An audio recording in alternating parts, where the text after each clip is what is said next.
නමස්කාර වේවා බුදුරුවනට සැමදා බුදු හිමි සරණ යමි. නමස්කාර වේවා දම්රුවනට සැමදා සදහම් සරණ යමි.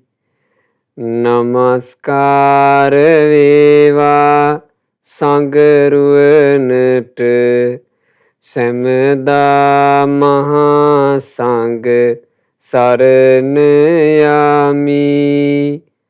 නමස්කාර වේවා තුනුරුවනට සැමදා තිසරණ සරණ යමි. සාදු සාදු සාදු. අප හැම දිනාගේ කල්යාණ මිත්‍ර ගුරු දේවෝත්තම පරම පූජනීය පින්වත් ලොකු ස්වාමීන් වහන්සේ නිදුක්ව නිරෝගව දීර්ඝායුෂ සම්පන්නියම ලබත්වා. සාදු සාදු සාදු. ගරුතර මහා සංඝරත්නයන් අවසරයි පින්වත්නි. අද මේ උතුම් ධර්ම දේශනාව වෙනුවෙන් දායකත්ව දරනු ලබන්නේ රාජගිරිය මාදින්නාගොඩ පදිංචිව සිට 2008 මාර්තු මාසේ දෙවන දින මිය පරලොවට යෙදුණු පින්වත් එම්.ජී. බේලින් අප්පුහාමි පියාණන්ට පින් අනුමෝදනා පිණිස වගේම මියගිය ජී.එච්. සිරියාවති මෑණියන් හට පින් අනුමෝදනා පිණිස ශ්‍රද්ධහා මාසික ධර්මදාන සමාජිකා පින්වත් ජයවතී ගමගේ මෑණියන් විසිනුයි අද ධර්මදානය සිද්ධ කරන්නේ. නිරන්තරයෙන් ධර්මදානාදී උතුම් පින්කම් සිදු කරගෙන තමන්ගේ ජීවිතයට ආරක්ෂා සලසා ගන්න පින්වත් මෑණියන් කෙනෙක් ජයවතී ගමගේ මෑණියන්. ඒ මෑණියන්ට අපි විශේෂයෙන් සෙත් ආශිර්වාද ප්‍රාර්ථනා කරනවා. මෑණියන්ට නිදුක් නිරෝග සුවයම සැලසේවා කියලා ආරම්භයේදීම ඒ මෑණියන්ගේ දායකත්වයෙනුයි අද සදහැවත් පින්වතුන්ලාට මේ ධර්මය අහන්ට ලැබෙන්නේ. පින්වතුනි, අහන්ට ලැබෙන දේවල් අතරේ යමක් උතුම්ද, යමක් වටිනවාද, යමක් අග්‍රයිද, ඒ තමයි ශ්‍රී සද්ධර්මය. සාමාන්‍ය ලෝකේ ඉන්නේ අසන්නෝ. මේ ලෝකේ හැමෝම අසන්නෝ, අහනවා. කලාතුරකින් තමයි මිනිස්සුෙකුට මේ කන් දෙක නැහි උපදින්නේ. අනිත් හැමෝම අහනවා. අනිත් හැමෝටම ඇහෙනවා. අහන්නේ මොනවද, ඇහෙන්නේ මොනවද කියන එක වෙනම ප්‍රශ්නයක්. ගොඩාක් දෙනෙකුට අහන්න ලැබෙන්නේත් වැඩකට නැති දේවල්. ගොඩාක් දෙනෙක් ආසාවෙන් අහන්නේත් වැඩකට නැති දේවල්.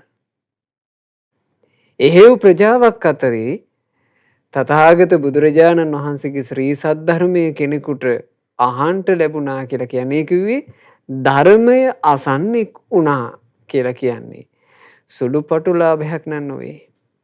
සුළුපටු ලාභයක් නෙවෙයි. අපිට පින්වතුනි සංසාර ගමනේ කරපු මොකද්ද මහා පිනක් නිසා අපිට මේ කාලේ කල්යාණ මිත්‍රයෝ මුණ ගැහිලා බුදුරජාණන් වහන්සේගේ ධර්මය අහන්ට ලැබිලා තියෙනවා. අපි අසන්නෝ. කෙබඳු අසන්නෝද? බුදු බණ අසන්නෝ. බුදු බණ අසන්නෙක් කොයි විදිහට ඇසිය යුතුද?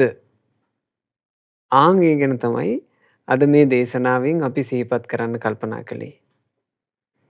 බුදු බණ පද අසන්නට වාසනාව ලැබුණු කෙනෙක් අසන්නෙක් බවට පත් වෙලා කොයි විදිහටද බණ ඇසිය යුත්තේ?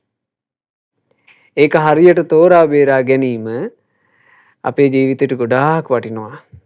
ඒක තෝර බේර ගන්නත් අපිට කරන්න තියෙන්නේ මොකද්ද? අහන්නයි. හරියට අසන්නෙක් වෙන්නේ කොහොමද කියලා තේරුම් ගන්නත් අපිට තියෙන්නේ අහන්න ඕන. ඒ අහන්නේ බුදුරජුන්ගේ ධර්මය. භාග්‍යතුන් වහන්සේ අසන්නා ගැන දේශනා කරපු ධර්මයයි මම අද ඔබට සිහිපත් කරලා දෙන්න කල්පනා කළේ. අසන්නා ගැන වදාළ මේ සූත්‍රයේ නම සෝතාර සූත්‍රය. සෝතාර කියලා කිව්වේ අසන්නා. අසන්නා ගැන බුදුරජාණන් වහන්සේ වදාළ කාරණේ. මේ දේශනාව වදාළේ සැවැන්නුවර ජේතවනාරාමේ වැඩ ඉද්දී. භාග්‍යතුන් වහන්සේ භික්ෂු සංඝයාව ආමන්ත්‍රණය කරලා භික්ෂූන්ට මෙහෙම කියනවා. මහණෙනි, රජුගේ හස්තියා 5 කරුණකින් සමන්විත වූයේ රාජයෝග්‍ය වෙයි. මහණෙනි, රජුරවන්ට ඉන්න රාජකීය හස්තියා.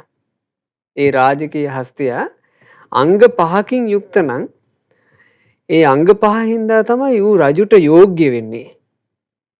රජුරෝ තමන්ගේ හස්තියා විදිහට ඌව වෙන් කරගන්නේ ඌ ළඟ අංග 5ක් තියෙන හින්දා.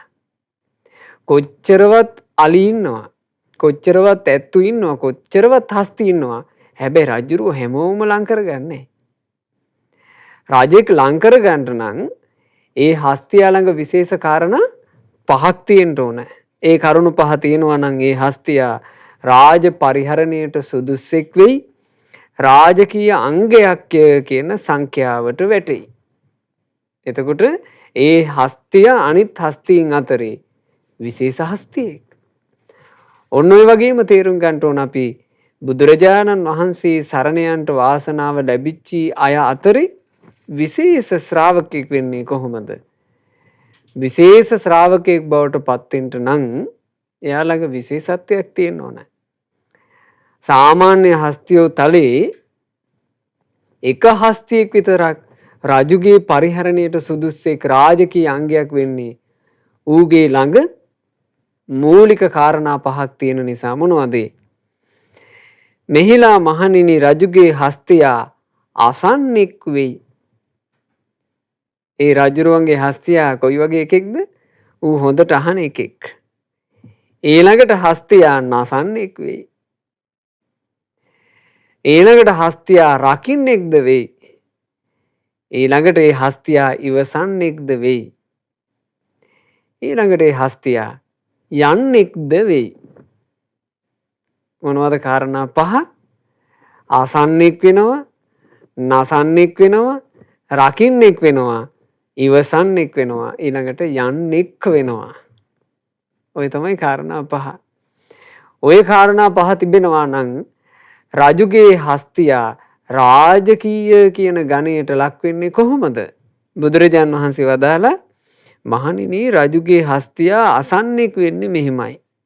ඒ තමයි හස්තියාව පුහුණු කරවන ඒ ඇතුම් පුහුණු කරවන කෙනා ඇත් ගොව්වා කලින් කළ දෙයක් වේවා නොකළ දෙයක් වේවා යම්ම දෙයක් කරවයි නම් එහිදී ලැබෙන විධානය ඉතා ඕනෑකමින් අහගෙන සිටි. ඔන්න අනිත් ඇත්තූ ළඟ නැති මේ රාජකීය හස්තියා ළඟ තියෙන විශේෂත්වය. ඌට උගේ හික්මීම පිණිස ලැබෙනවනේ යම් අවවාදය. ඒක කලින් ලැබිච්චයක් වෙන්න පුළුවන්, කලින් නොලැබුණු එකක් වෙන්න පුළුවන්, කලින් ලැබුණු එකක් වෙන්න පුළුවන්. ඒ ඕනම එකක් මේ හස්තිය කොහොමද? හොඳට අහනවා. ඕනකමින් අහනවා. නිකන් ඕනවට එපාවට එහෙම ඇහිල්ලක් නෙවෙයි ඒ හස්තියට තියෙන්නේ. ඌ ඒක අහනකොට මෙනෙහි කොට මුළු සිතම යොමු කොට යොමු කළ කන් ඇති වාසයි. ඔය තමයි සාමාන්‍ය හස්තීන්ට නැති රාජකීය ඇතාට විතරක් තියෙන අපූර්ව ලක්ෂණේ. ඊළඟට බුදුරජාන් වහන්සේ වදාළ, මහණෙනි, කොහොමද රාජකීය හස්තියා රජුගේ හස්තියා නසන්නෙක් වෙන්නේ? ඒ හස්තියා රජ්ජුරුවන්ව පිටන මත තබාගෙන යුද්ධයට යනවා. රජ්ජුරුවන්ව පිටේ තියාගෙන යුද්ධයට ගියාට පස්සේ මේ හස්තියා නසන්නේ කියලා එකක් නැහැ. රජ්ජුරුවන්ගේ ඉදිරියට එන්නේ තව ඇතෙක් නම් ඌව නසනවා. රජ්ජුරුවන්ගේ ඉදිරියට එන ඇතාගේ උඩ නැගගෙන ඉන්න කෙනා ඒ මිනිස්යාවත් නසනවා. ඊළඟට රජ්ජුරුවන්ට හතුරුකම් කරන්න එන්නේ අස්පේක් නම් අස්පයාවත් නසනවා. අස්පයාගේ පිටේ ඉන්න එකවත් නසලා දානවා.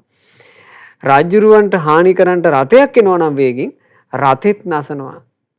රජ්ජුරුවන්ව පිටේ තබාගෙන යනකොට හම්බ වෙන්නේ තාප්පයක් නම් තාප්පෙත් නසනවා. රජ්ජුරුවන්ව රැක ගැනීම පිණිස ඌට නසන්ට බැරි දෙයක් නැහැ. මේ ඇතාගේ කතාව පිංගුතුනි හොඳට අහගන්න. මොකද මේකෙන් තමයි අපිට ධර්මයේ තෝරගන්න තියෙන්නේ. තමුන්ගේ රජාව රැක ගැනීම පිණිස ඒ ඇතාට නසන්ට බැරි දෙයක් නැහැ. එහෙම තමයි ඇතා නසන්නේ. ඊළඟට බුදුරජාන් වහන්සේ වදාලා මහණෙනි රජුගේ හස්තියා රකින්නෙක් වෙන්නේ කොහොමද? ඒ හස්තියා රකින්නෙක් වෙන්නේ මෙහෙමයි කියනවා. රජ්ජුරුවන්ව රැක ගැනීම පිණිස ඌ නසනවා වගේමයි ඌ රැකෙනවා. ඌගේ ඉදිරි කොටසත් රකින්නවා කියනවා. හිස, හොඬවැල ආදී රකින්නවා. ඌගේ පිටිපස්සේ ශරීරේ කකුල් දෙක නගුට ඌ රැක ගන්නවා. ඌගේ ශරීරේ පැත්තිනුත් රැක ගන්නවා. සම්පූර්ණයෙන්ම සිරුර රැකගෙන තමන්ව ආරක්ෂා කරගෙන වාසය කරනවා කියනවා. යුද භූමියට ගිහිල්ලා ඉදිරි කය රකින්නවා, පසු කය රකින්නවා, ඉදිරි පා රකින්නවා, පසු පා රකින්නවා, හිස රකින්නවා, කන් රකින්නවා, දල රකින්නවා. කිසිම දෙයක් වනස ගන්නෑ. හැබැයි විනාශත් කරනවා. විනාශ කර කර තමුන් රැකිනවා. ඒක තමයි අනිත් ඇත්තුන්ට නැති රාජකීය හස්තියාටම විශේෂ ගුණය. දැන් අනිත් හැස්තිය සමහරවිට මේ නැසීම කියන එකට එළඹෙනවා තමුණුත් වනසාගෙන. එහෙම නෑ රාජකීය හස්තිය. හතරවෙනි කාරණේ බුදුරජාන් වහන්සේ වදාලා මහණෙනි කොහොමද රාජකීය හස්තිය ඉවසන්නේ? යුද භූමියට පැමිණි ඒ හස්තියාට ඇතැම් වෙලාවක තියුණු සැතකින් පහරක් වදිනවා කියනවා. දැන් කොච්චර රැකි හිටියත් සැතක් ඇවිල්ලා වදිනවා.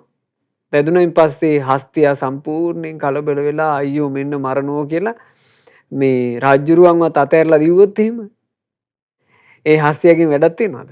නෑ, ඉවසනවා. ඊතල වරසා වදිද්දී ඇතා ඉවසනවා. මේ යුද භූමිය මැද සත්තුන්ව කුලප්පු කරවන්න උපක්‍රම තියෙනවා පින්වතුනි. දැන් ඉතින් මේ කාලේ අපිට ඒ යුද්ධ බලන්න නෑනේ. ඒ කාලේ තිබ්බ යුද්ධවල අර දමනය නොවිච්චි ඇත්තු අස්පයෝ ඉන්න පුළුවන් හින්දා ඒවා මේ යුද උපක්‍රම විදිහට තිබිලා තියෙනවා. සැරට බෙර ගහනවා. බොහොම සද්දෙට එන්න බෙර ගහනවා. ඒ බෙර ගහනකොට බෙර සද්දෙට එතන හිටියොත් එහෙම හික්මිච්චි නැති ඇත්තු අස්පයෝ කුලප්පු වෙනවා. උන් කුලප්පු වෙලා සීසීකට දුවන්න පටන් ගන්නවා. එතකොට එතනින්ම ඉතින් සතුරු පාර්ශවයේ පරාතයි. එසා මේ රජුගේ හස්තිය එහෙම වුණොත් එහෙම විනාශයිනේ. රජුගේ හස්තිය එහෙම නෑ. කඩු පාර ලැබුණත් ඉවසනවා, ඊතල පහරත් ඉවසනවා, හෙලි පහරත් ඉවසනවා. තව ඇතෙක් එක ගැටෙන්න යනකොට උගෙන් දල පාරක් ලැබුණොත් ඒකත් ඉවසනවා.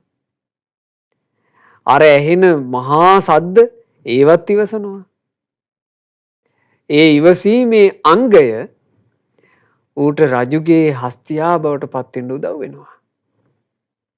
ඊළඟට බුදුරජාන් වහන්සේ වදාලා මහණෙනි රාජකීය හස්තියාට තියෙන අවසාන කාරණේ කුමක්ද? කොහොමද රාජකීය හස්තියා යන්නෙක් වෙන්නේ? ඒ යන්නෙක් වෙනවා කියලා කියන්නේ මෙහෙමයි. ඇතුම් පුහුණු කරන්නා රජුගේ හස්තියා කලින් ගිය දිසාවකට වේවා නොගිය දිසාවකට වේවා යොමු කරන කල්හි ඌ යනවම තමයි කියනවා. ඌ අර අකීකරු වෙලා දඩබ්බර වෙලා හාපෝ ඒ දිසාවටම යන්නේ නැහැ කියලා එහෙම නවතින්නේ. හිතුවක්කාර නෑ රාජකීය හස්තියා. ඌ කීකරුයි. මෙච්චර දක්ෂතා තිබුණත් නසන්ට දක්ෂ, රකින්ට දක්ෂ, රැකෙන්ට දක්ෂ, ඉවසන්ට දක්ෂ හස්තියා හොඳට කීකරුයි. ඕන් ඔය අංග ටික තියෙනවා නම් ඔය අංගවලින් සමන්විත හස්තිය ඒකාන්ත වශයෙන්ම රාජකීය කියන ගණයට යනවා කියනවා. රාජකීය ගණයේ හස්තියෙක්. රජුගේ පරිභෝගයට සුදුසුයි. රට පාලනය කරන රජු කියන ඒ උතුම් කෙනාව තමන්ගේ පිටමත තබාගෙන යන්න සුදුසුයි. දැන් බලන්න පින්වතුනි, පින්වතුලට මේක තේරුම් ගන්න පුළුවන්. අපේ උතුම් දළදා වහන්සේ වැඩම කරවීම පිණිස දළදා පෙරහැරි හැම හස්තියකුටම වාසනාවක් නෑනේ. හැම එකකුටම නෑ. ඒකට හික්මිච්චි, දමනය වෙච්චි, කලබල නැති මහා ජනකායක් මැද්දේ වුණත් ශාන්තව යන්න පුළුවන්. හස්තිය පින් වෙනවනේ. අනිත් ඇත්තු අතරේ දැන් බලන්න ඔය තිරිසන් ලෝකේ උපදින ඇතුන් අරගත්තොත් එහෙම අලි අරගත්තොත් එහෙම කොච්චර සත්තු ඉන්නවද? ඒ සත්තු අතරේ උතුම් දළදා වහන්සේ තමන්ගේ ශරීරයේ මත තබාගෙන දළදා වහන්සේ වැඩම කරන වාසනාව එකෙකුට දෙන්නෙකුට ලැබෙන්නේ. ඒ ලැබෙන්න ඌළඟ තියෙන්න ඕන විශේෂත්වයක්. විශේෂත්වේ නැත්තම් කිසි අයුරකින් ඒට සුදුසු වෙන්නේ නැහැ. ඔන්න ඔය වගේමයි. අපි හැමෝම එකම මිනිස්සු අතරේ උපදිනවා. මිනිස්සු අතරේ අපි එකට උපන්නාට බුදු සසුනක පිහිට ලබන්න නම් අපට විශේෂත්වයක් තියෙන්න ඕන. හරියට රජුගේ අංගයක් බවට පත්වීම පිණිස අර හස්තියාට තිබුණා හොඳට අහන්න පුළුවන් හැකියාවක්. ඊළඟට තිබුණා හොඳට නසන්න පුළුවන් හැකියාවක්. ඊළඟට තිබුණා හොඳට රැකෙන්න පුළුවන් හැකියාවක්. ඊළඟට තිබුණා හොඳට ඉවසන්න පුළුවන් හැකියාවක්. ඊළඟට තිබුණා හොඳ කීකරුකමක්.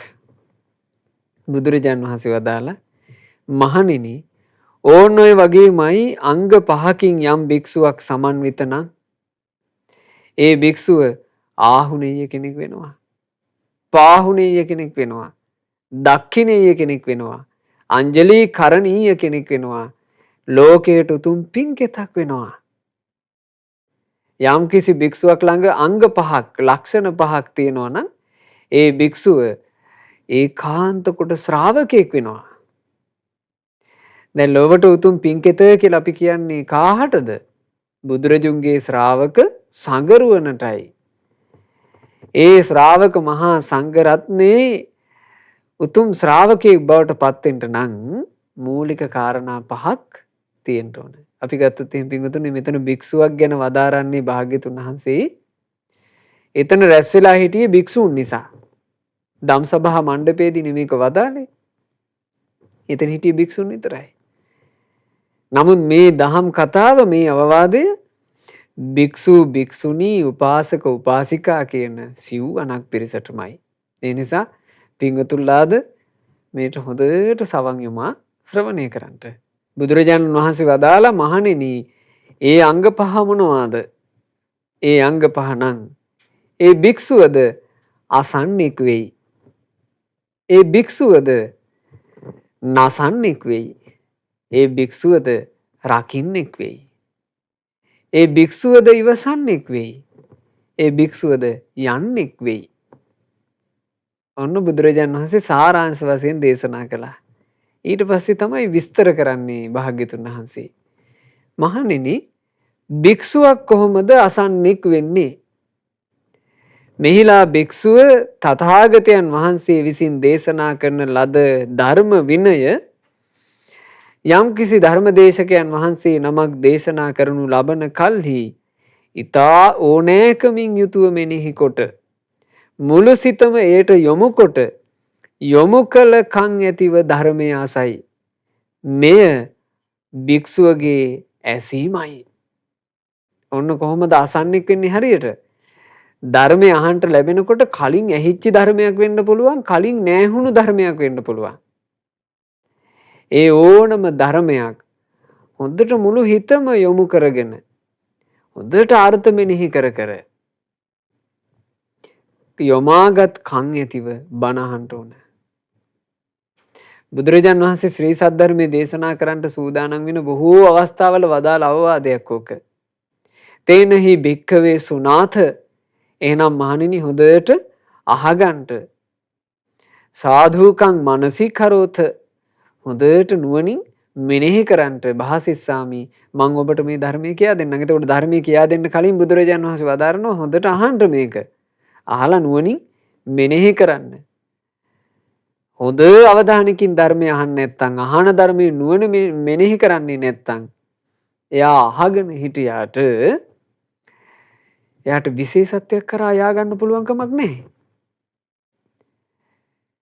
ජීවිතේ විශේෂත්වයක් කරා යන්න නම් හොඳට සවන් යොමාගෙන අහන්න ඕන, අවධානය පිට යන්න නොදී ඊළඟට අහන එක හොඳට අර්ථ වශයෙන් මෙනෙහි කර ගන්න ඕන. ආන්න ඒක තමයි භික්ෂුවගේ ඇසීම, අහන එක. දැන් බලන්න මේ ලංකා භූමියේ සිද්ධ වෙච්චි සමහර සිදුවීම් ගත්තාම පින්වතුනි හරි පුදුම සහගත සිද්ධි අපේ මුතුන් මිත්තන්ගේ තියෙනවා. ඒක අවස්ථාවක මේ බොහොම සිඟිති දරු පැටියෙක් ඉන්න තරුණ අම්මා කෙනෙක් ඒ කාලේ පින්වතුනි ඔය අනුරාධපුරේ පැත්තට වෙන්න රහතන් වහන්සේලා රෑ එළි වෙනකම් බණ කියනවා. ඉතින් මේ අම්මා ගොඩාක් දුරක ඉඳලා බණ අහන්න ආසාවේ අර තමන්ගේ දරු පැටියා. ඒ දරු පැටියා සාමාන්‍යයෙන් දන ගාගෙන ඇවිදින ආන් මේ වගේ වයසේ දරුවෙක්. මේ දරුවාව එකතු කරගෙන මේ අම්මාව බණ අහන්න.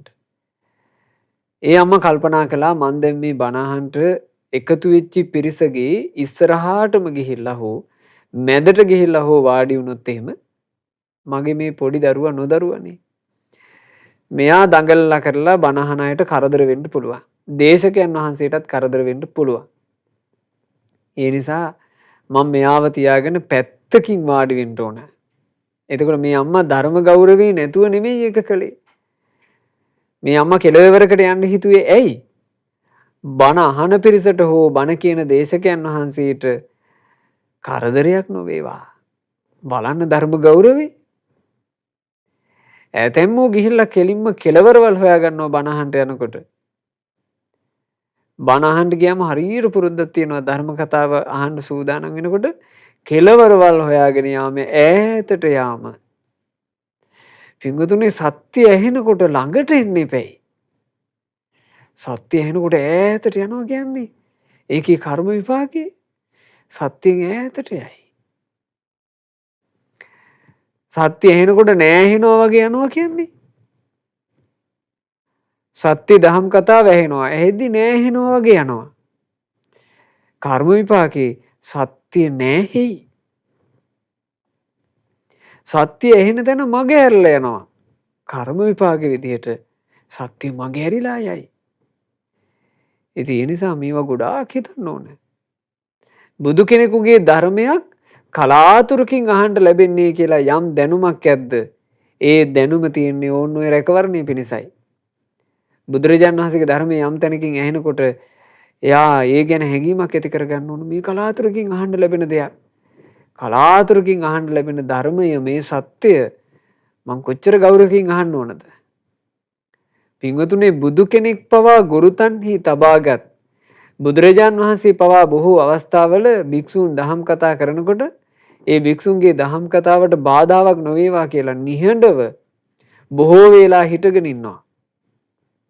හිටගෙන ඉඳීමෙන් පිට ගිලන් වෙනකන් බුදුරජාන් වහන්සේ හිටගෙන ඉන්නවා ධර්ම ගෞරවයෙන්. ඉතින් ශාස්ත්‍රුන් වහන්සේත් එසේ ගරු කරා නම් ධර්මයට කෙසේ අපි ගරු කළ යුතුද? ඒකයි. අර අම්මට තිබුණ ඒ ගෞරවේ. ඒ අම්මා කල්පනා කළා බාධා නොවේවා කිසිවෙකුටත් කියලා කෙලවරක වාඩි වුණා. දැන් ඉතින් සාමාන්‍ය බණ පටන් ගන්නකොට ඔන්න රෑබෝ වෙලා මේ අම්මගේ උඩුක්කුවේ පොඩි එකා ඔය නොයෙක් දේ කර කර හිටියා. නමුත් ටිකක් වෙලා යනකොට මෙයාට අම්මගේ උඩුක්කෙන් බහින්න හිතුණා. දැන් බැහැලා අම්මා බලාගෙන ඉන්නවා මෙයා එහි මෙහි දන ගන්නවා. දන ගාගෙන ගිහිල්ලා පින්වතුනි එතන පොඩ්ඩක් එහා පැත්තට වෙන්න පඳුරු කොටසක් තිබුණා. එතන තිබුණා බින් හුඹස්. ඒ හුඹහර උඩට හෝම ඇවිල්ලා නැහැ මේක බින් හුඹහක්. ওই බින් හුඹස් වල හරියට නාගයෝ ඉන්නවා. මේ පොඩි ළමයා මේ බින් හුඹහේ සිදුර දැක්කට පස්සේ මේ සිදුරට අත දැම්මා. අත දාපු ගමන් නාගයෙක් හිටියේ මේ නාගයා කිපුණා මේක දෂ්ට කළා. දරුවා බලාගෙන ඉද්දි සුදු මැලි වුණා හිම වැටුණා. දැන් බණ පටන් ගත්තා විතරයි. අම්මා දැක්කා වෙච්ච ඔක්කොම ටික. දැන් මේ අම්මාට කියාගන්න උවමනයි අනේ මගේ දරු පැටියාට. මේ සර්පයා දෂ්ට කළානේ කියලා කවුටද කියන්නේ? කිව්වොත් කියන්න වෙන්නේ බණ අහන්න ආපු පිරිසටයි. බණ අහන්න ආපු පිරිසට මේක කිව්වොත් මෙතන සම්පූර්ණයෙන්ම දහම් කතාව අඩාල වෙන්න පුළුවන්. මේ අම්මගේ තිබුණ චිත්ත ධෛර්යය ඒක ඇත්තෙම හිතා ගන්න බෑ.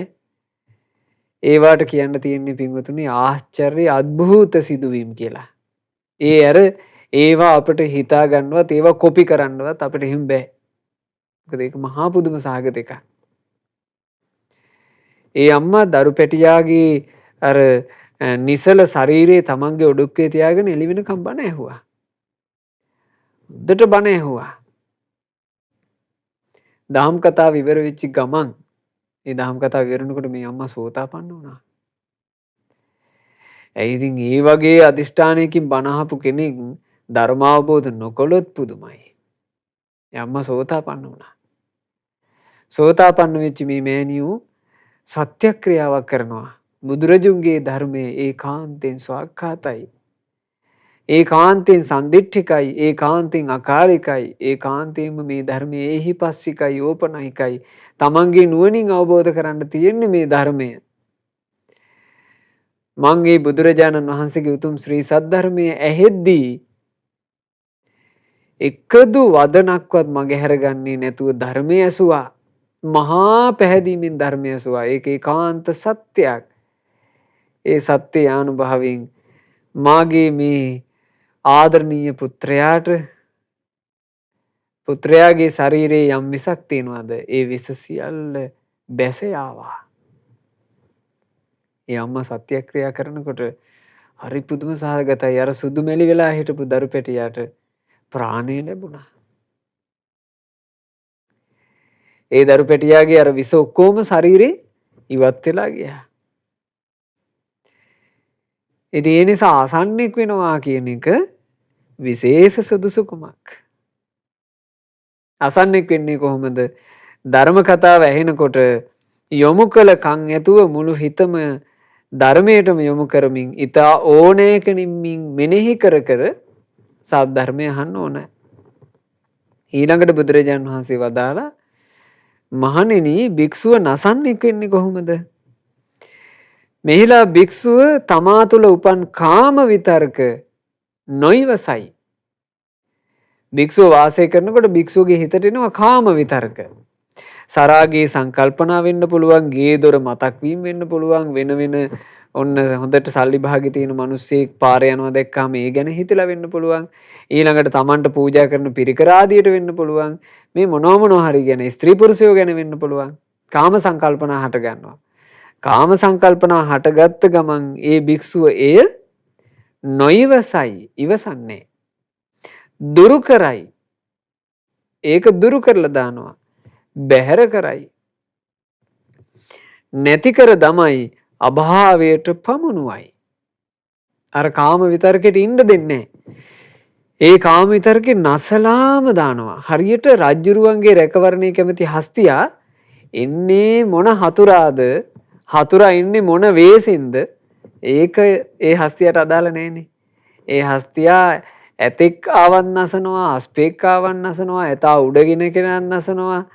ඊළඟට අස්පයාගේ උඩ එන කෙනාත් නසනවා, පාබල සේනාවක් නසනවා, රත සේනාවක් නසනවා.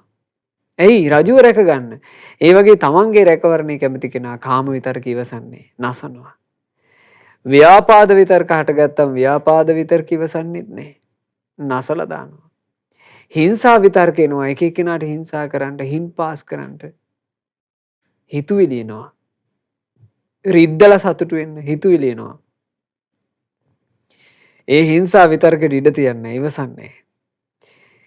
උපන්නේ පාපකේ අකුසලේ ධම්මේ. උපන් පාපී අකුසල් විතර්ක තියෙනවනේ.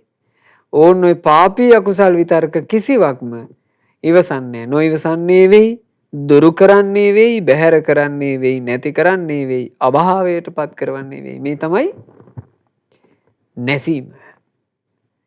වංගීස ස්වාමීන් වහන්සේ එක් අවස්ථාවක අපේ ආනන්ද මහතෙරුන් වහන්සේත් සමග පිණ්ඩපාත වැඩියා. ආනන්ද මහතෙරුන් වහන්සේ ඉදිරියෙන් වඩිනවා, වංගීස ස්වාමීන් වහන්සේ පිටුපසින් වඩිනවා. මේ වෙලාවේ හැඩට ඇඳගත්ත තරුණ කෙල්ලක් පාරේ ගියා. වංගීස ස්වාමීන් වහන්සේ ওই කාලේ තරුණයි. මේ ගෑනු ළමයාව දැක්ක ගමන් හිත කැළඹුණා. හිත කැළඹිලා දැන් හිතට අර ගෑනු ළමයා පුංචි හිනාවකුත් දාගෙන ගියේ. ඒක සම්පූර්ණයෙන්ම මේ භික්ෂුවගේ හිතේ වැඩ කරන්න ගත්තා වංගීස ස්වාමීන් වහන්සේගේ. ඇය ඇඳගෙන හිටපු හැටි මතක් වෙනවා. දැන් හිත ඇතුලේ රාගේ උපන්නා. රාගේ ඉපදිලා රාගයෙන් 1000 හට ගන්නකොටම අඳුනගත්තා. මේ තියෙන්නේ කාම විතරකේ. මෙන්න හතුරා කියලා අඳුනගත්තා. අඳුනගත්තාට මොකද දුරු කරගන්න තරම් ශක්තියක් නැහැ. වංගීස ස්වාමීන් වහන්සේ මේ ආනන්ද මහතෙරුන් වහන්සේට කියනවා අනේ ස්වාමීනි ආනන්දයන් වහන්සේ මගේ හිත රාගයෙන් දැවෙනවා. මට පිහිට වෙන්න කිව්වා. එතකොට ආනන්ද ස්වාමීන් වහන්සේ ධර්මයේ කියනවා. දැන් ධර්මයේ කියද්දී වංගීස ස්වාමීන් වහන්සේ දක්ෂයෙක් වුණා. කුමකටද? අසන්නෙක් වෙන්න. හොඳට ඇහුවා. කියනවා වංගීසය නුඹ ඔය වැරදි විදිහට නොවැ හිතුවේ. සුබ නිමිත්තක් අයෝනිසෝ මනසිකාර කරන එක නෙවෙයි කරන්නේ. අසුබ නිමිත්ත යෝනිසෝ මනසිකාර කරන්න. ওই ප්‍රශ්නේ විසඳෙනවා. හොඳට ඇහුවා. අහපු එක නුවණින් විමසුවා. ඇත්තනේ මේකනේ මට උනේ කියලා තේරුම් ගත්තා. අර හටගත්ත යම් කිසි රාග විතර්කයක් කාම විතර්කයක්ද දුරු කළා. ඔන්න එදා පිහිටට හිටිය කවුද? ආනන්ද ස්වාමීන් වහන්සේ. තව දවසක් වංගීස ස්වාමීන් වහන්සේ විතරක් තනියම වැඩම කරනවා. එදාත් මේ ඉන්න පාරේ එනවා. එදාත් මේ ඉන්න හිනාවක් දාගෙනම ගියා. ආයමත් වතාවක් හිත කැළඹුණා. දැන් හිත කැළඹෙනකොට දැන් රාගේ පේනවා ඇතුලේ. හතර පේනවා. හැබැයි දැන් කවුරුත් නැහැ උදව්වට. වංගී ස්වාමීන් වහන්සේ කල්පනා කළා නෑ. මේකට බාහිර අයගෙන් උදව් අරගෙන හරියන්නේ නෑ. මම්ම කරගන්න ඕන. හොඳට තමන් ඇසූ ධර්මයේ මතක් කරගත්තා. අසුබ නිමිත්ත යෝනිසෝ මනසිකාර කළා. රාගය සම්පූර්ණයෙන්ම නැති කළා.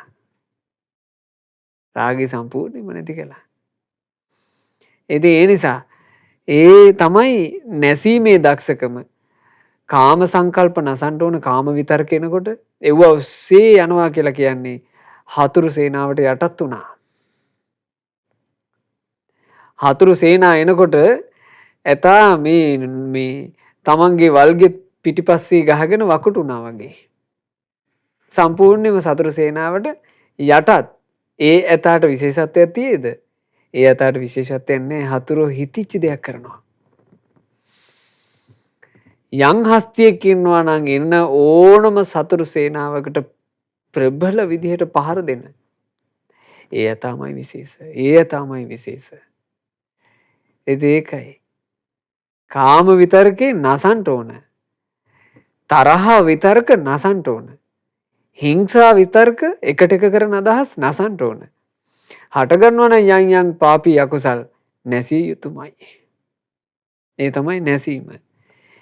ඊළඟට බුදුරජාන් වහන්සේ වදාලා මහණෙනි භික්ෂුව කොහොමද රකින්නෙක් වෙන්නේ? මෙහිලා භික්ෂුව ඇසින් රූපයක් දැක සලකුණු නොගන්නේ වෙයි. සලකුණක කොටසක් හෝ නොගන්නේ වෙයි. කොයි ආකාර සලකුණු කොටස්ද නොගන්නේ? යම් කරුණක් හේතුවෙන් ඇසනම් වූ ඉන්ද්‍රිය අසංවරව වාසය කරද්දී ලෝභ දේශාදී පවිට අකුසල් තමා පසුපස හඹා එයිද? ආන්න එබඳු නිමිති අනුනිමිති එබඳු සටහන් අනුසටහන් ගන්නේ. රූපයක් දැක්කට පස්සේ ඒ රූපේ යලි යලි මතක් වෙවි සරාගී සංකල්ප හිතට එනවනම් එක්කෝ ඒ දැකපු එක මතක් වෙවි පුපුර කේන්ති යනවනම් අන්න ඒ જાතියේ නිමිති අනුනිමිති ගන්නෑ. දැන් සාමාන්‍යයෙන් මිනිස්සු රණ්ඩු දබර වෙනකොට බලන්න ඔය පරණ කෝන්තර ඇදලා ගන්නවා. පරණ කෝන්තරය ඇදලා ගන්නකොට හරියට කියනවා මට කලින් දවසේත් ඔහේ මේ විදිහට වචනයකින් බැන්නා. ගානට මතක තියාගෙන. එදා ඔහේගේ ඇස් වලින් මෙහෙමයි මට රවලා බැලුවේ. ගානට මතක තියාගෙන. තව අනිත් අය අදිමුක් කියනවා. ඔය දන්නවද අද ආවලු මේ මෙහෙම තමයි මට ඇද කළේ. එයා ඇද කරපු සටහන තමනුත් කරලා පෙන්නනවා. එයාට ඒ තරම් ඒක රඟපාලා පෙන්වන්න තරම් මතකයි. නිමිත්ත අනුනිමිත්ත අරගෙන ඇහැ තිබුණු හැටි, කට හැරිච්ච හැටි, අන්න නිමිති අනුනිමිති අර ගැනීම අරගත්තා කියලා කියන්නේ මොකද්ද? තමන් වෙනස් වුණා. තමන් වෙනස් වුණා. රැකෙනවා කියලා කියන්නේ නිමිති අනුනිමිති ගන්නෑ. කඩුපාර තමන්ගේ ශරීරෙට වදින්න දෙන්නේ නැහැ. හෙලි පහර තමන්ගේ ශරීරෙට වදින්න දෙන්නේ නැහැ. අර ඇතා රකින්නව නේද? ඉදිරිපස ශරීරේ පසුපස ශරීරේ පැත්ත ඒක රැක ගන්නවනේ. ඒ රැක ගන්නවා වගේ භික්ෂුව තමන්ගේ ඇස රකින්නවා. ඇස තුලින් ජීවිතය අසංවර වෙන්න නොදී. තමන්ගේ කන රකින්නවා. කන තුලින් ජීවිතය අසංවර වෙන්න නොදී. නාසය රකින්නවා. නාසයෙන් ජීවිතය අසංවර වෙන්න නොදී. දිව රකින්නවා. දිවෙන් අසංවර වෙන්න නොදී. කය රකින්නවා. කයෙන් අසංවර වෙන්න නොදී. ඊළඟට හිත රැක ගන්නවා. හිතෙන් අසංවර වෙන්න නොදී. නැත්තම් වෙන මුකුත් ඕනේ හිතට එන හිතවිල්ල ඇති. හිතට එන හිතවිල්ල ඇති තමන් අසංවර වෙලා වෙනසිලා යන්න. ඒ නිසා හරියට ඉබ්බෙක් තමන්ගේ අඬු ටික රැක ගන්නවා වගේ බුදුරජාන් වහන්සේගේ ශ්‍රාවකයා රැකෙන්න ඕන. රැකෙන්න ඕන අමාරු අවස්ථාවලත් මොකද කරන්න තියෙන්නේ? රැකෙන්න ඕන. ගොඩාක් අමාරු අවස්ථාවලත් මොකද කරන්න ඕනේ? ඒත් රැකෙන්න ඕන. ඒකට භාග්‍යවතුන් වහන්සේ හරි ලස්සන උපමාවක් වදාලා. ඉබ්බෙක් දවසක් ගංගා තීරයක ගම් ඉවුරක මොනවා හරි ගොදුරක් හොයාගෙන හීන් සීරුවේ ඇවිද යමින් හිටියා. මේ ඇවිද යමින් ඉද්දි ඉස්සරහින් එනවා නරියෙක්. මේ නරියත් එන්නේ ගොදුරු හොයාගෙන. ඉබ්බා නරියාව දැක්කා. නරියා ඉබ්බාව දැක්කා. දැක්ක ගමන් නරියා ගමන වේගවත් කළා. ඉබ්බා මොකද කළේ? ඉබ්බා එහෙම්මම තමන්ගේ කපොල් ආස්සට තමන්ගේ අංගපසංග ටික දාගත්තා. ඉබ්බගේ තියෙන රැකවරණය ඕකනේ. ඉබ්බට පුළුවන් අර ඔක්කොම අඬු බඬු ටික ඇතුළට දාගන්න. එතකොට නරියෙක් වගේ සතෙකුට බෑ ඉබ්බව ගොදුරු කරගන්න. නරියා බැලුවා මේකා පුදුම ඉබ්බෙක් නොවේ. මේකා තමන්ගේ අඬු බඬු ටික ඔක්කොම සැනකින් ඇතුළට දාගත්තා. නරියා හිතුවා ඉබ්බෝ උඹ ඔහොම නම් එන්නේ මාත් උඹව අතාරින්නේ. මොකෝ මටත් බැරිය උඹ අණ්ඩක් එළියට දානකම් ඉන්න. එහෙම හිතලා නරියා මේ ඉබ්බා ළඟම ඔහොම දිග ඇදුනා. දිග ඇදිලා අවධානයෙන් බලාගෙන හිටියා. උඹ එක අණ්ඩක් දාපන් එළියට. උඹ දාන අණ්ඩෙන් මං උඹව අල්ල ගන්නවා. දැන් නරියා බලාගෙන ඉන්නවා. ඉබ්බා කපොල් ඇතුළට වෙලා පාඩුවේ ඉන්නවා. නරියා බලන් ඉන්නවා. ඉබ්බා කපොල් ඇතුළේ ඉන්නවා. දැන් දෙන්නාගේ තියෙනවා යම් යුද්ධයක්. මෙහෙම බලාගෙන ඉන්නකොට අවසානයේ කියන්නේ දැන් ඉබ්බට මෙහෙම ඉඳිද්දි අමාරුද ලේසිද? අමාරුයි නෝෑ. රැකගෙන ඉන්න එපැයි. දැන් වකුටු වෙලා ඉන්න එපැයි. ඉබ්බට අමාරුයි. හැබැයි ඉබ්බා ගොඩාක් අමාරු වෙනකොටත් මොකද්ද කළේ? තව අඬු ටික හොඳට රැකගත්තා. ගොඩක් අමාරු වෙනකොටත් කළේ තවත් අඬු ටික ඇතුළට කරගත්තා. මොකද නරියා බලාගෙන. අවසානයේ නරියට එපා වුණා කියනවා. නරියා නැගිටලා ඉබ්බා දිහා බැලුවා. මේකා නම් මහ පුදුම ඉබ්බෙක් කියලා. නරියා හැරිලා යන්න ගියා. නරියා පරදිනකන් ඉබ්බා ඉවසන්න ඕන. නරියා පරදිනකන් ඉබ්බා ඉවසන්න නෙමෙයි ඉබ්බා රැකෙන්න ඕන. බුදුරජාණන් වහන්සේ වදාලා කුම්භෝව අංගානි සකේ කපාලේ.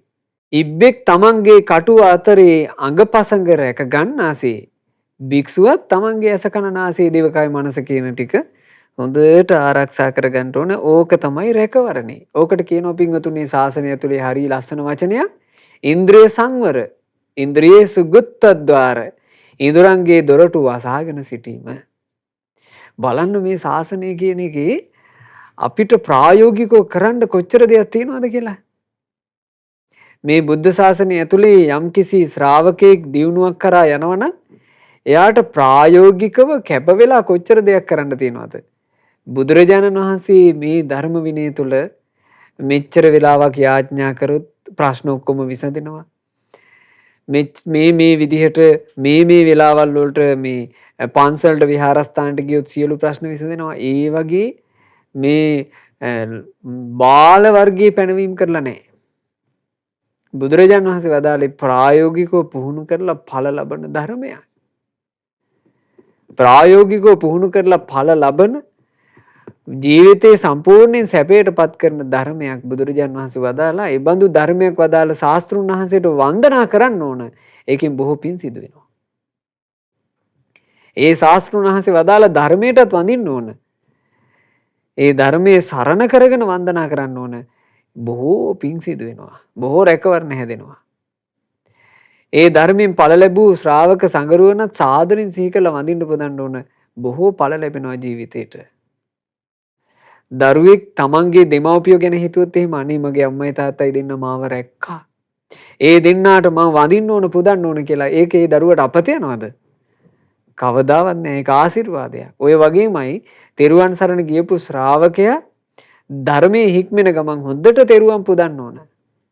තෙරුවන් පුදමින් තමයි ධර්මයේ හැසිරීම කරන්න තියෙන්නේ. මොකද තෙරුවනේ ආශිර්වාදය අපිට මේ ධර්මයේ හැසිරෙන වැඩපිළිවෙලට අවශ්‍යයිමයි. ඒ කාරණේ කිව්වේ ඇතැම්මු මේ ධර්මයේ සම්බන්ධයෙන් මහා මේ උඩඟු අදහස් වල ඉන්න නිසා ඒ උඩඟු අදහස් වලින් පින්වතුන්ලාගේ හිතුත් කෙලිටි කරවන්න පුළුවන් නිසා මේ සත්‍ය කාරණේ මොකද්ද කියලා පහදලා දෙන්න.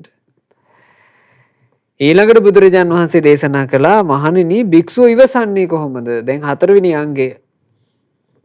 ඉවසන්නේ මෙහෙමයි කියනවා. ඒ භික්ෂුවට යම් කිසි විවේකී ස්ථානයකට ගියාට පස්සේ ඉවසන්ට සිද්ධ වෙනවා. සීතලත් ඉවසන්ට සිද්ධ වෙනවා. ඕෂ්ණෙත් ඉවසන්ට සිද්ධ වෙනවා. ඊළඟට බඩගිනි පිපාස ඉවසන්ට සිද්ධ වෙනවා. දැන් සිල්පද ආරක්ෂා කරන කෙනෙකුට ඉවසන්ට සිද්ධ වෙනවා නේ. දැන් පිංගුතුල්ලා හිතන්න ඕන පිංගුතුල්ලා උපෝසත අෂ්ටාංග සීලේ සමාදන් වෙනවා. 12ට කලින් ආහාර අනුභව කරන්න ඕන. සාමාන්‍යයෙන් පුරුද්දටත් එක්ක ඔන්න හවස් වෙනකොටම බඩගිනිනවා. එතකොට මොකද කරන්න තියෙන්නේ? සිල්පදේ රැක ගන්න නම් ඉවසන්න ඕන. දැන් ගිහි ශ්‍රාවකයා නම් රහතන් වහන්සේලා අනුගමනය කරමින් උපෝසත අෂ්ටාංග සීලය එක්ක 4 පොයට එක්ක ප්‍රධාන පොයට විතර රකින්නේ. භික්ෂුවකට කොහොමද? යාව ජීවිත කාලෙම. ජීවිත කාලෙම භික්ෂුව වාසය කරන්නේ රහතන් වහන්සේ අනුගමනය කරමින්. එතකොට ජීවිත කාලෙ මේ භික්ෂුවට තියෙන ඕන ඉවසීම. ඉවසීම නැතුව ගියොත් එහෙම ඒ භික්ෂුව සාසනෙන් පිරිනවා. එයා ඔය ඕන එකක් වෙච්ච දෙයක් මට මේ බඩගින්නයි වටින්නේ කියලා කන්න පටන් ගන්නවා. පිරිනවා. ශාසනයේ ඵල නැතුව යනවා. ශාසනයේ විශේෂත්වයක් නැතුව යනවා. විශේෂත්වය කරා එයා යන්නේ තියෙන ගුණයෙන්. ඒ තමයි ඉවසීම. බඩගිනි පිපාස ඉවසනවා. සීතල රස්නේ ඉවසනවා. මැසි මදුරුවන්ගේ උවදුරු ඉවසනවා. අවුසුලන් ආදී ඉවසනවා. සර්පාදීන්ගෙන් ලැබෙන කටුක කර්කස පහස ඉවසනවා. ඊළඟට බුදුරජාණන් වහන්සේ වදාලා මෙහෙමත් නපුරු ලෙස කියූ නපුරු ලෙස පැමිණි නපුරු වචනයත් ඉවසනවා. ඔන්න ඉවසන්ට ඕනම එකක්. අනිවාර්යයෙන්ම ඕන එකක්. සාමාන්‍යයෙන් ගිහි ජීවිතයක් ගත කරන පින්වතුන්ලා විදිහට පින්වතුන් සීතල පැමිණෙන අවස්ථාවල සීතලට ඇඳුම් පාවිච්චි කරනවා. උණුහුම එද්දී ඒ උණුහුමටත් නොයෙක් දේවල් සිද්ධ කරනවා. ඊළඟට ඔය අනිකුත් හැම දෙයක් වෙනුවෙන්ම ගිහි පින්වතුන්ලා විශේෂයෙන් ආරක්ෂාවක් සපයා ගන්නවනේ නේ. ඒවට ආරක්ෂා සපයා ගැනීමේ ක්‍රමවේද ගිහි පින්වතුන්ලා නිතර පාවිච්චි කරනවා. මෙන්න රැකෙන්න ඕන එකක්. මොකද්ද? නපුරු ලෙස කියන වචන, නපුරු ලෙස අහන්න ලැබෙන වචන හොඳට ඉවසන්න ඕන. එතනින් තමයි බලන්න තියෙන්නේ Tamanට ඉවසීම තියනවාද කියන එක. නැතුව නිකන් අර තනියම ඉන්නකොට අපි හිතමු සාන්තව වගේ ඉන්නවා. පොඩ්ඩ වචනේ එහෙම වෙච්චි ගමන් ඇවිලලා ඇවිස්සලා ගලාගෙන එනවා නම් එයාට ඉවසීම ඇත්තේ නැහැ. ඒ නිසා ඉවසීම කියන එක වැදගත් එකක්. ඊළඟට බුදුරජාණන් වහන්සේ දේශනා කළා ඉවසන්න ඕන උපන්න වූ තියුණු වූ රළු වූ කටුක වූ අමිහිරි අමනාප මාරාන්තික වූ ශාරීරික වේදනා. මේකත් ගොඩාක් වැදගත් පින්වතුනි. අපි සාමාන්‍යයෙන් අපි ධර්මයක හැසිරෙනකොට අපිට අර ශාරීරික වේදනා හැම ඉවසන්ට තියෙන පුරුද්ද ගොඩක් වටින එකක්. අපි ගොඩාක් පුරුදු වෙන්න ඕන පින්වතුන්ලා. අපි හැමෝම පුරුදු වෙන්න ඕන ගොඩක් ඉවසන්න. මොකද හිතන්න මරණාසන්න මොහොතක වගේ අපිට ආවොත් එහෙම තියුණු වේදනා ඒ වේදනා ඔක්කොම දැනෙද්දි අපිට පුළුවන් නම් බුදුගුණ සිහි කර කර ඉන්න. ඒක නේද රැකවරණේ. ඒක තමයි රැකවරණේ. දැන් ශ්‍රාවකයෝ එහෙම කළානේ. සුප්පාවාසා සූත්‍රයේ තියෙනවා සුප්පාවාසාවට දරු පැටියා ලැබෙන්නේ නැතුව දරු පැටියා හිර වුණානේ අවුරුදු 7ක් බඩේ. බඩක අම්ම කෙනෙකුගේ බඩක අවුරුදු 7ක් දරුවෙක් හිර වුණා කියලා කියන්නේ දරුවා ලොකු වෙලා ඒ අම්මට කොච්චර අමාරුද? සාමාන්‍යයෙන් දරුවෙක් බිහි වෙන්න ලං වෙනකොට මේ 9 මාසේ දස මාසේ අම්මලා දන්නවනේ. ඒ අම්මට කොච්චර මේ ශාරීරිකව අපහසුතා එනවද කියලා. හිතන්න අවුරුදු 7ක් කිව්වම අම්මට ගොඩක් අමාරුයි. කටුකයි කරකසයි. හැබැයි ඒ අම්මා ඒ ඔක්කොම වේදනා ඉවසගෙන බුදුගුණ දහම්ගුණ සංඝගුණ සිහි කළානේ. එහෙනම් මේක බැරි එකක් නෙමෙයි. ඉවසීමෙන් කළ යුතු එකක්. ඒ ඉවසීමෙන් කරන ශ්‍රාවකයා තමයි ධර්ම අවබෝධයේ පිණිස විශේෂ සුදුස්සෙක් බවට පත් වෙන්නේ. ඊළඟට බුදුරජාන් වහන්සේ දේශනා කළා මහණෙනි භික්ෂුව යන්නෙක් වෙන්නේ කෙසේද? මෙහිලා භික්ෂුව යම් මේ දිසාවක් මේ අති දීර්ඝ වූ සසරේ නොගිය විරූ වෙයිද? එනම් සියලු සංස්කාර ධර්මයන් සංසිඳුණු සියලු උපදීන් දුරු වුණු සියලු තෘෂ්ණාවන් ඡේ වුණු විරාග වූ නිරෝධ වූ නිවනක් ඇද්ද? නිවන දිසාවටම යයි. ආර්ය අෂ්ටාංගික මාර්ගයේ. නිවන දිසාවට තියෙන්නේ කුමක්ද? ආර්ය අෂ්ටාංගික මාර්ගයයි. උජුකෝ නාම සෝමග්ගෝ අභයා නාම සාදිසා රතෝ අකෝජනෝ නාම ධම්ම චක්කේහි සංයුතෝ. බුදුරජාණන් වහන්සේ වදාලා උජුකෝ නාමසෝ මග්ගෝ. ඒ මාර්ගයට කියන්නේ ඍජු මාර්ගය කියලා. අභයා නාම සාදිසා අභය නිර්භය බය රහිත තැන ക്ഷേම භූමිය නිවන කියලයි. ඒ පාර යමු ඇති දිසාවට කියන්නේ. අභය කියලා කිව්වේ නිවනට. රතෝ අකෝජනෝ නාම නිහඬව ගමන් කරන රථයක් තියෙනවා. ධම්මචක්කේහි සංයුතෝ ඒ රථය දහම් රෝධ වලින් යුක්තයි. හිරිතස්ස අපාලම්බං සතස්ස පරිවාරණං ධම්මහං සාරතිං භූමි සම්මාදිට්ඨි පුරේ ජවං. හිරි තස්ස අපාලම්පං ඒකේ වාඩි වෙන්න තියෙනවා මේ දහම් නිවනට කැඳවන රථයේ වාඩි වෙන්න තියෙනවා ආසනයක්. ඒකට කියන්නේ පවට ලැජ්ජාව පවට බය කියලා. සතස්ස පරිවාරණං සිහිය තමයි මේ රථයේ තියෙන ලස්සන සැරසිල්ල. ධම්මාහං සාරතින් භූමි සම්මාදිට්ඨි පුරේ ජවං. ඒ රථයේ ඉස්සරහට අරගෙන යන රථ රියදුරා තමයි සම්මාදිට්ඨිය පෙරටු කරගත්ත ශ්‍රී සද්ධර්මය. ශ්‍රද්ධාවන්ත ශ්‍රාවකෙක් ශ්‍රී සද්ධර්මයට අනුව තමන්ගේ ජීවිතේ මෙහෙවනවා නම් නිවනට කැඳවන රථයේ රියදුරා සිටි. යස්සේතා දිසංයානං ඉත්‍යා පුරිසස්සවා සවේ ඒතේන යානේන නිබ්බානස්සේව සන්තිකේ. ඕන ඔය විදිහේ රථයක් යම්කිසි ස්ත්‍රියකට හෝ පුරුෂයෙකුට තිබේ නම් එයා ඒ රථයේ නැගි නිවන සමීපෙටම යනවා කියලා බුදුරජාණන් වහන්සේ වදාළේ. ඒ නිසා භාග්‍යතුන් වහන්සේගේ ධර්මය ශ්‍රාවකෙක් මනවින් ඉගෙනගෙන ඒ ධර්මයට කීකරු වෙන්න ඕන. ධර්මයට කීකරු කෙනා එක එක තැන්වල වල්මත් වෙන්නේ නැහැ. එයා ආර්ය අෂ්ටාංගික මාර්ගයේ ගමන් කරනවා. නැත්තම් එක එක හොර රහතුන් ළඟ එක එක මාර්ගඵලලාභීන් ළඟ එක එක බොරුකාරයෝ ළඟ ගිහිලා ආකූල වෙන්නේ ඇයි? පාරක් දන්නේ නැති කෙනා. ශාස්ත්‍රඥ වහන්සේගේ වචනෙට කීකරු නැති කෙනා. ඒ කීකරු නැති කෙනාට විශේෂත්වයක් නෑ. ශාස්ත්‍රඥ වහන්සේට කීකරු නැත්තම් මේ ශාසනය තුල යාට කිසිදු විශේෂත්වයක් දිනුවක් නෑ. ඒ නිසා ඕන ඔය කාරණා පහින් සමන්විත වෙනවා නම් යම් කෙනෙක් මොනවද ඒ කාරණා පහ පින්වතුනි? අසන්නෙක් වෙනවා නම් හොඳට බණ අහනවා නම් සවන් යොමාගෙන ඊළඟට රකින්නෙක් වෙනවා නම් රකින්නේ මොනවද? ඇස කන නාසය දිවකය මනස. නසන්නෙක් වෙනවා නම් නසන්නේ මොනවද? කාම විතර්ක, ව්‍යාපාද විතර්ක, හිංසා විතර්ක, නානාවිධ අකුසල් විතර්ක. ඊළඟට ඉවසන්නෙක් වෙනවා නම් හොඳට ඉවසනවා නම් ඊළඟට බුදුරජුන්ගේ වචනයට කේකරුව ආර්ය අෂ්ටාංගික මාර්ගයේ ගමන් කරනවා නම් ආන්ගේ ශ්‍රාවකයා ආහුණෙය වෙනවා කියනවා. පාහුණෙය වෙනවා. දක්ඛිනේය වෙනවා.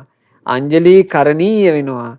ලෝකේ අනුත්තර වූ පින් කෙත බවට පත් වෙනවා කියලා බුදුරජාණන් වහන්සේ දේශනා කළේ. ඉතින් අතිශයින්ම දුර්ලභ වූ ශ්‍රී සම්බුද්ධ ශාසනය මුණ ගැහුණු මේ ජීවිතේ අපි හැම දෙනාට බුදුරජාණන් වහන්සේගේ ශාසනය තුල පිහිට බුදුරජාණන් වහන්සේගේ ශ්‍රාවක ශ්‍රාවිකාවන් බවට පත් වී සම්බුදු සසුනේ පිහිට පිරිසරණ රැකවරණ ලබා ගන්නට වාසනාව ලැබෙත්වා. සාදු සාදු සාදු. රැස් කළ සියලු පින් සියලු දෙවියෝ සතුටින් අනුමෝදන් වෙත්වා. පින් අනුමෝදන් වන සියලුම දෙවි දේවතාවුන් වහන්සේලා අප හැම දිනාටම දෙවියන්ගේ නිරන්තර ආරක්ෂා රැකවරණ සලසා දෙත්වා. දෙවියෝද සසර දුකින් අත මිදේවා. සාදු සාදු සාදු. අපගේ ගුරු දේවෝත්තම පරම පූජනීය පින්වත් ලොකු ස්වාමීන් වහන්සේ සියලු පින් අනුමෝදන්ව නිදුක් නිරෝග සුවය ලබත්වා. දීර්ඝායුෂ සම්පත්තියම ලබත්වා. සාදු සාදු සාදු. රැස් කරගන්නට යෙදුනා වූ දාරතර පුණ්‍ය ධර්මයන් අද දවසේ මේ උතුම් වූ ධර්ම දානමේ පින සිදුකොට ප්‍රධාන අරමුණ ලෙස බලාපොරොත්තු වෙන පරිදි රාජගිරිය මාදින්නාගොඩ පදිංචිව සිට 2008 මාර්තු මාසයේ දෙවන දින මිය පරලෝ යන්ට යෙදුනා වූ පින්වත් එම්.ජී. බේලින් අපුහාමි පියාණන්හට මේ සියලුම පුණ්‍ය ධර්මයෝ අනුමෝදන් වෙත්වා අනුමෝදන් වෙත්වා අනුමෝදන් වෙත්වා. ජී.එච්. සිරියාවති මෑණියන්ටත් මේ සියලු පින් අනුමෝදන් වෙත්වා. ඒ වගේම තමන්ගේ නමින් මිය පරලෝ යන්ට යෙදුනා වූ පින්වත් චන්ද්‍රානී වීරසිංහ මහත්මියට, ටී ප්‍රේමසිරි මහත්මාට, ඉන්ද්‍රාණී ජයසේකර ගුරු මෑණියන්ට සියලුම පින් අනුමෝදන් වෙලා ඒ ඥාතීන්ගේ පරලෝ ජීවිත ඒකාන්ත වශයෙන්ම සුඛී සුවපත් භාවයට පත්වෙත්වා. අපගේ ඥාතීන් ඉක්මන් භවයකදීම සංසාර දුකින් අත මිදේවා කියන ප්‍රාර්ථනාවෙන් පින් අනුමෝදන් කරන්න. රැස් කළ උදාරතර පුණ්‍ය ධර්මයේ 2022 පෙබරවාරි මාසයේ 17 වන දින 21 වෙනි ජන්මදිනයේ යෙදුණු පින්වත් යසිරු ශශාන්දර කස්තුරිආරච්චි පුතාට අනුමෝදන් වෙලා ඒ පුතාට රත්නත්‍රයේ ආශිර්වාදයේ දෙවියන්ගේ ආශිර්වාදයේ රැස් කළ පිනේ ආශිර්වාදයේ ලැබී තමන්ගේ අනාගත ජීවිතේ ਸਰව ප්‍රකාරයෙන්ම සාර්ථක වෙත්වා කියලා අපි ආශිර්වාද කරනවා සෙත් පතනවා. 2022 මැයි මාසයේ සාමාන්‍ය පෙළ විභාගයට පෙනී සිටින පින්වත් සඳරු සස්මිත කස්තුරිආරච්චි පුතාට විශේෂයෙන් අපි සෙත් පතනවා ආශිර්වාද කරනවා. රැස් කර ගන්නට යෙදුණු උදාරතර පුණ්‍ය ධර්මයන්ගේ අනන්ත පුණ්‍ය ආශිර්වාදයත් රත්නත්‍රයේ ආශිර්වාදයත් දෙවියන්ගේ ආශිර්වාදයත් ලැබිලා ඒ පුතාට තමන්ගේ විභාග කටයුතු ඊටාම සාර්ථක ආකාරයෙන් සිද්ධ කරගන්නට වාසනාව ලැබේවා කියලා ආශිර්වාද කරනවා. රැස් කළ සියලු පුණ්‍ය ධර්මයෝ අද ධර්ම දානයන් සිදු කළ ශ්‍රද්ධා මාසික ධර්ම දාන සමාජිකාවක්ද වන පින්වත් ජයවති ගමගේ මෑණියන්ට අනුමෝදන්ව මෑණියන් නිදුක් වෙත්වා නිරෝග වෙත්වා දීර්ඝායුෂ සම්පන්නියම ලබත්වා. පවුලේ සියලු දෙනාට පින් අනුමෝදන් වෙලා සියලු දෙනාද නිදුක් නිරෝග සුව ලබත්වා. ජීවිතේ කරන කියන රැකිරක්ෂා ව්‍යාපාර ආදී දියුණුවට පත්වෙත්වා. පවුලේ දූදරු මුණුපුරු මිනිපිරියන්ගේ අධ්‍යාපන කටයුතු ආදියත් ਸਰව ප්‍රකාරයෙන්ම සාර්ථකත්වයට පත්වෙත්වා. පෙනෙන නොපෙනෙන යම් මේ කරදර බාධා ඇතනම් ජීවිතවලට සියල්ලම දුරු වෙත්වා. පින්වතුන්ලා හැම දිනාට ශ්‍රද්ධා මාසික ධර්ම දාන සමාජික පින්වතුන්ලාට ශ්‍රද්ධා කාර්ය මණ්ඩලයේ සියලු දෙනාට සුපින්වත් හැම දිනාට මේ ගෞතම සාසනය තුලම ධර්ම අවබෝධ කරගන්නට වාසනාව ලැබේවා. හැම දිනාටම තෙරුවන් සරණයි. නමෝ බුද්ධාය.